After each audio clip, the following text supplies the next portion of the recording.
Welcome to TV Africa News. This is Africa Today. My name is Najuma Luima, but first are the headlines. 7 hails investors on job creation. South Africa's youth calls for tougher COVID measures as cases surge.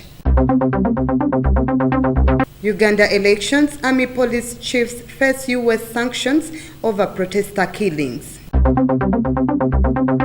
Amriyat to Digazet forests to resettle landless citizens. Now the news in detail. U.S. Secretary of State Mike Pompeo has responded to a letter calling for sanctions on Ugandan officials accused of abusing human rights.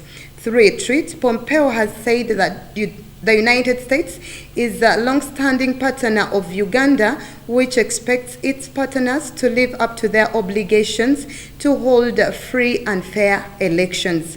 He further added that the U.S. is paying a close attention to the actions of individuals who seek to impede the ongoing democratic process in Uganda.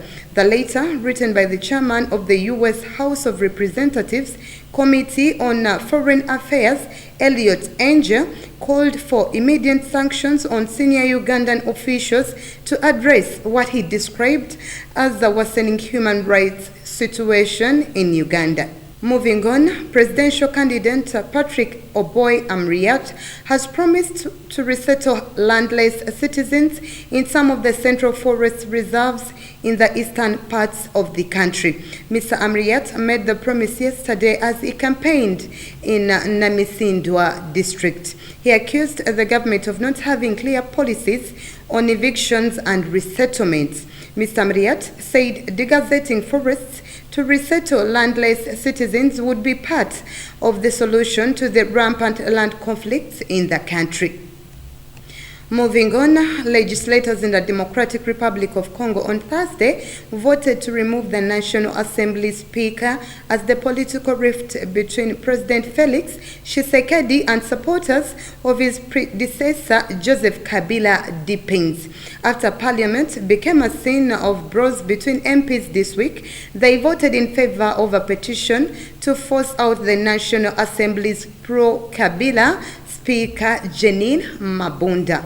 The petition was launched by Tshisekedi loyalists after the president announced on Sunday that he would seek to forge another coalition within the FCC, which controls 300 of 500 seats in parliament, or would otherwise dissolve the assembly. The coalition, formed in 2018 after Tshisekedi's election, has prevented the president from passing much-needed reforms.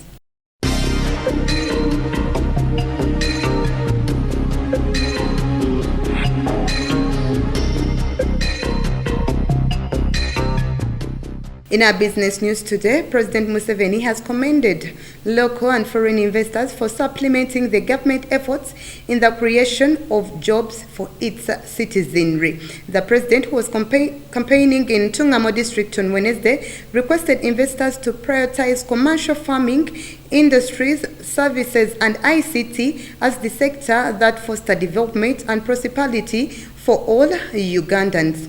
He appealed to local investors to wake up and invest in different sectors of the economy.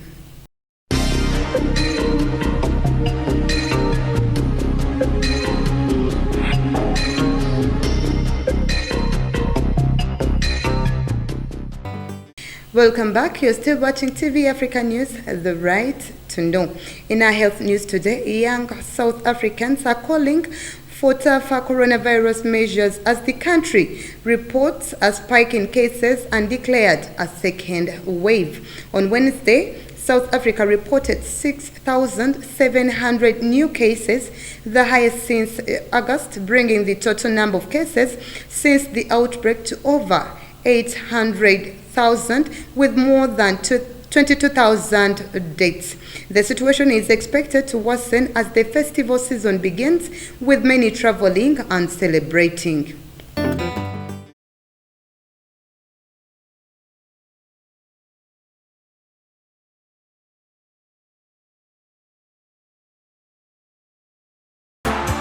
In our sports news today, Los Angeles Lakers star LeBron James has been named Time Magazine's Athlete of the Year in recognition of what he has achieved both on and off the court. He is the first player in NBA history to win the accolade with 3 different teams.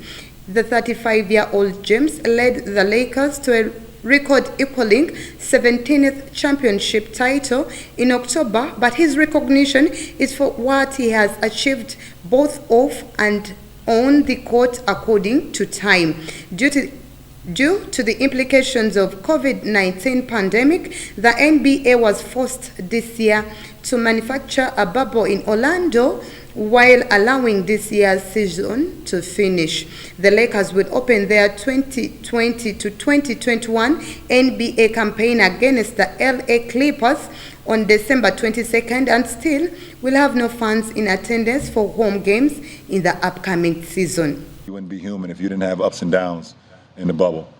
Times I was questioning myself, should I be here?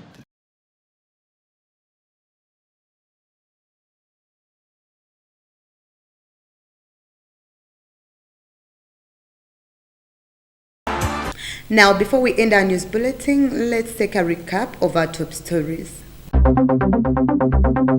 7 helps investors on job creation. South Africa's youth calls for tougher COVID measures as cases surge. Uganda elections, army police chiefs face US sanctions over protester killings. Amriyat to dig a Z forest to resettle landless citizens.